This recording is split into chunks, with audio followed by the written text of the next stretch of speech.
Easier to get lost in his eyes, or lines in his hands that I have not yet touched, and to read this poem to some.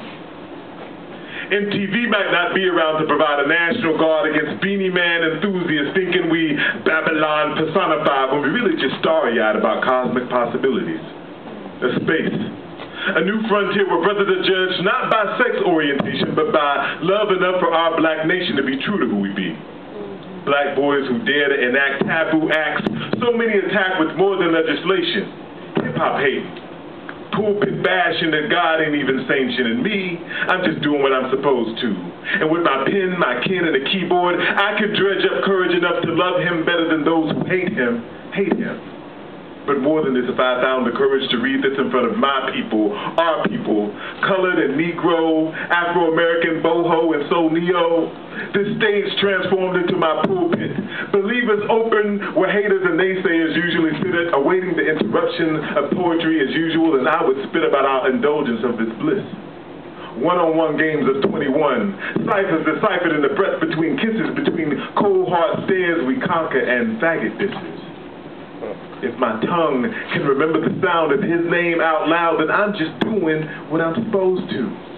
If I dare speak about the love that dare not speak its name, then I can remember the heat between Houston and Little Rock. I can remember that twang I lost in college, or the distance between impossibility and reality that we bridge when we dream, because we are all we are, which is all our people are. Folks struggling to see ourselves beyond the delusion of shame, guilt, Deuteronomy disses, stereotypical sissy swishes. See, our people will be no more than we can be if unwilling to see that we were too in antiquity. Gods, goddesses, and gatekeepers, seesaws between this world and the world most people try to get to by hating on me. And still we hold the balance of the world's pain and uncertainty. Our laughter, the choir boys' wail, the witch doctor's incantation, our rhythm, the banshee boys' beatbox, summoning celebration of life. So sometimes I have to tell my sisters, no, my sister, this man I have chosen to love is not a waste. He is the possibility of a life I have yet to experience. And through these words and the courage to sound them, I push myself closer to the edge, closer to the first fall that has ever caught me falling into wind and away from so-called sin by falling into him, with him. No, my people, we are not unlike you, we are you. Mirrored back, black and beautiful, the very chocolate-covered skin of fingers we intertwine and deep breaths we prepare for, holding fast against the bash of bats and gats when Red Rover, sent hatred right over.